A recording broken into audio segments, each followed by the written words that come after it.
40 Graces for 40 Days. Grace 1. Self-realization, the best awareness of God. Dear friends in Christ Jesus, today, as we come to church to commemorate Ash Wednesday, we begin the season of Lent, a time of preparation and renewal. Lent is a time of grace, a time for letting God gaze upon us with love, and in this way, we change our lives. Lent unites us in a common recognition that we all have sinned, we all have failed, and we are all in need of mercy of God. Most of us come here today with an acknowledgement that there are sins that are present in our lives. Yet, we desire to leave sin behind, to change our hearts, and to grow closer to God during this holy season. God had been gracious consistently. We had been unworthy, and Lent leads us to Him in full nakedness. We dread the loss of heaven and our separation from God. We want to back in His arms. We want to renew our friendship.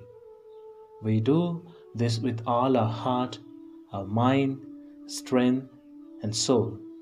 Renewal, mercy, and the resolve to go back to God entails three good acts, namely prayer, fasting, and almsgiving.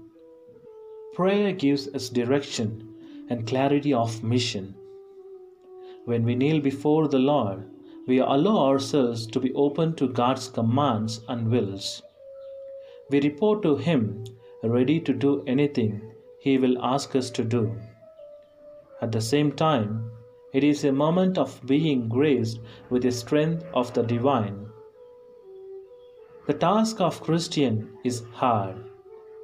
It cannot be done through pure human efforts. It can be only achieved with God. The purpose of fasting is not to make us eat less food. It is about reforming our lives, eliminating various unhealthy attachments to the various goods found in creation. Fasting represents the aesthetic aspect of the Christian life, the drive to purify ourselves from inordinate wants and desires that lead us astray. Through such discipline, we can find peace.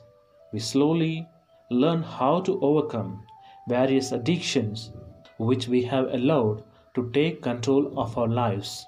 Our fasting need not be only on food, but we need to fast on things we enjoy doing, having, thinking, etc. We deprive ourselves of them, thus disciplining our whole person. What we want to achieve is that we arrive at the realization that we can live without them, at least temporarily. We are encouraged to do acts of charity during this season of Lent. Let us try to find a regular way of doing acts of charity.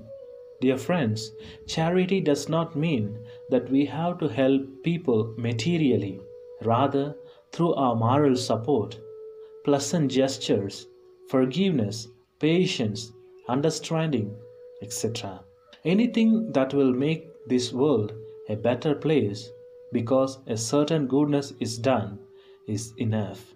Our Holy Father St. Francis of Assisi said, "In giving we receive." This is very true. When we have love for someone and you give to them, it is better than any gift you would receive. Finally, today we hear the words when ashes are imposed upon our foreheads. Turn away from sin and be faithful to the gospel should ring out in our ears over and over again throughout the season in every situation that confronts us. We should give up something to create an emptiness for God to fill. We should also do something positive that shows we belong to Christ. Dear friends, self-realization is the grace that we have for today. Jesus is asking to fast from all unhealthy inclinations and all unhealthy attachments that is possible when we have self realization. As today we are gifted with this grace, let's have an introspection and fast from all that is evil in the sight of God.